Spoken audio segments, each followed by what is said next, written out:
This lesson is 15.67 and we are continuing with factorize polynomial using identities.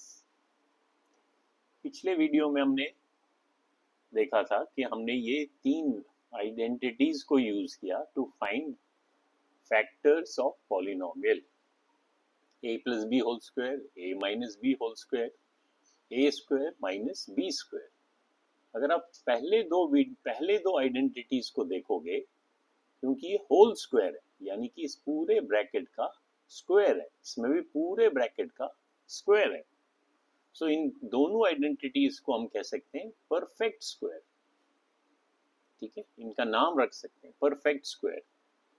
और जो third identity है ए square minus B square, इसको हम कह सकते हैं डिफरेंस ऑफ स्क्वायर्स. डिफरेंस क्या होता है? जब हम सब्ट्रैक्ट करते हैं दो स्क्वायर्स का डिफरेंस.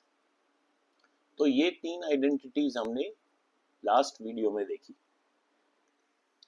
इस वीडियो में हम देखेंगे fourth next identity, which is x plus a multiplied by x plus b is equal to x square bracket a plus b multiplied by x plus ab. तो अगर आप इसका ये जो राइट हैंड साइड है वो इस एक्सप्रेशन को ध्यान से देखोगे, इसमें जो वेरिएबल है x, उसकी क्या डिग्री है? उसकी 2 है. सो इस पूरे पॉलिनोमियल को हम कह सकते हैं क्वाड्रेटिक पॉलिनोमियल. अगर x की मैक्सिमम पावर 1 होगी तो हम कहेंगे लीनियर. जब x की मैक्सिमम पावर 2 होगी किसी भी पॉलिनोमियल में, हम उसको कहेंगे क्वाड्रेटिक पॉलिनोमियल. और अगर इसी पॉलिनोमियल को मैं आगे इक्वेट करूं, मैं लिखता हूं ये पॉलिनोमियल 0 के बराबर है, तो हम फिर क्या कहेंगे कि ये जो अब ये इक्वेशन बन गई, ये एक्सप्रेशन या ये पॉलिनोमियल अब इक्वेशन कहलाया जाएगा. तो इसका हम कह सकते हैं this is quadratic equation. Okay, तो हम देखते हैं कि ये जो क्वाड्रेटिक पॉलिनोमियल है, हम इसको अगर इस फॉर्म में लिखें तो हमारे को ये तो फैक्टर्स है. इसका लेफ्ट हैंड साइड आप अगर देखो, दीज आर टू फैक्टर्स. ये एक ब्रैकेट है, ये एक ब्रैकेट है. सो इस एक्सप्रेशन या इस पॉलिनोमियल के these two are the factors. Now first let's see the standard form of polynomial. Quadratic polynomial का स्टैंडर्ड फॉर्म. स्टैंडर्ड फॉर्म कैसे हम लिखते हैं क्वाड्रेटिक पॉलिनोमियल को? हम इस शक्ल में लिखते हैं. फॉर्म हो गया शक्ल, रूप. हम लिखते हैं a x square plus b x plus c, where a, b, c are constants. So ये जो a है, a basically क्या है? a is coefficient of x square. x square का, क्योंकि ये numbers हैं, a, b और c जो है they are numbers. So x square का coefficient a है, x का coefficient b है और c एक constant है. अब हम देखते हैं इसको हम ऐसे भी लिख सकते हैं. अगर हम ध्यान से देखें, एक्स स्क्वायर का कोफिशिएंट a है, यहाँ x का क्या पावर है? 1. सो स्क्वायर का कोफिशिएंट a है, x पावर 1 का कोफिशिएंट b है, और c को हम लिख सकते हैं c मल्टीप्लाइड बाई 1, और हमें मालूम है 1 is equal to x power 0. Anything raise to power 0 is 1. So हमने देखा जो वेरिएबल है उसकी पावर कम होते जा रही है. यहाँ पावर 2 है, यहाँ 1 हो गई, यहाँ 0 हो गई. अब इसका एक एग्जाम्पल देखते हैं, उससे और क्लैरिटी आएगी. इस एग्जाम्पल को ध्यान से देखो. ये एक क्वाड्रेटिक पॉलिनोमियल है, x square minus 3x minus 10. अब इसमें आप लोगों को ध्यान से देखना है और मुझे कोफिशिएंट बताना है. सो इस और इसको आप पहले कंपेयर करो विद द स्टैंडर्ड, जो आपके पास स्टैंडर्ड पॉलिनोमियल का फॉर्म है, इससे आप इस पॉलिनोमियल को कंपेयर करो.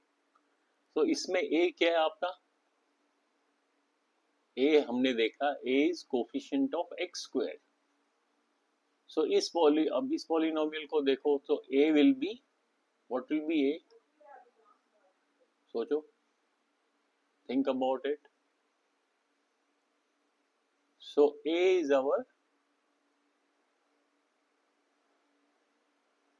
1, क्योंकि x स्क्वायर के का कोफिशिएंट तो कुछ भी नहीं दिख रहा है, तो हम इसको 1 मान सकते हैं. सो हमारा A 1 है. B क्या है? जो x रेज टू पावर 1 का कोफिशिएंट है, दैट इज -3. x को किससे मल्टीप्लाई किया जा रहा है यहाँ पे? -3 से. और C क्या है? Coefficient of x raise to power 0, which is यहाँ पे हमारा क्या कोफिशिएंट है? -10. सो A इस पॉलिनोमियल में A 1 है, B -3 है और C -10 है. अब हम देखते हैं ये जो क्वाड्रेटिक पॉलिनोमियल है इसको कैसे हम फैक्टराइज करते हैं. तो ये जो मेथड है इस ट्यूटोरियल में, that is called splitting method. हम स्प्लिट करते हैं. और किसको स्प्लिट करते हैं? We split the middle term. Middle term means ये वाला. Middle term means coefficient of x और x टू पावर 1. सो ये जो b है इसको हम स्प्लिट करेंगे. और कैसे स्प्लिट करते हैं? दो नंबर्स में. b भी एक कांस्टेंट है, एक नंबर है, उसको हम दो नंबर्स में हम स्प्लिट करेंगे. यानी कि वो जैसे यहाँ एग्जांपल दिया है कि b को हम मान लो दो नंबर्स में स्प्लिट करते हैं, p प्लस q. जैसे अगर मान लो b 10 है ऊपर वाले एग्जांपल में, उसको जब मैंने स्प्लिट किया तो 10 को मैं लिख सकता हूँ 7 + 3. अब सिर्फ इसका एक चीज ध्यान रखना है, जब भी हमारे को ऐसा क्वाड्रेटिक पॉलिनोमियल मिलेगा जिसमें सबसे ज्यादा पावर 2 है और फिर वो रिड्यूस हो रहा है और उसको हमने फैक्टराइज करना है, तो पहले हम क्या करेंगे? जो एक्स स्क्वायर का कोफिशिएंट है a और जो x रेज टू पावर 0 यानी कि जो कांस्टेंट नंबर है c, इनका प्रोडक्ट देखेंगे. Product of a and c which is ac. उसके फैक्टर्स फाइंड करेंगे. और वो दो फैक्टर्स यही वाले नंबर है, मान लो p एंड q. ऐसे नंबर होने चाहिए कि अगर उनको हम मल्टीप्लाई करें तो उनका प्रोडक्ट इस प्रोडक्ट के बराबर आएगा.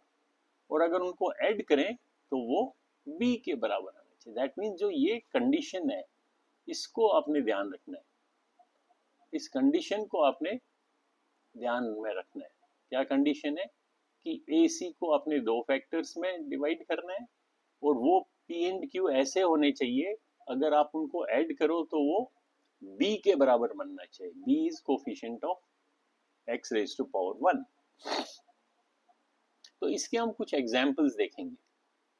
ये दो एक्सरसाइज करते हैं, इससे और क्लैरिटी आएगी कि हम स्प्लिटिंग मेथड से इन दो पॉलिनोमियल्स को कैसे फैक्टराइज करेंगे. So these are two examples or two questions which we will do in the next tutorial. So next tutorial में हम इन दोनों exercises को splitting method से factorize करेंगे.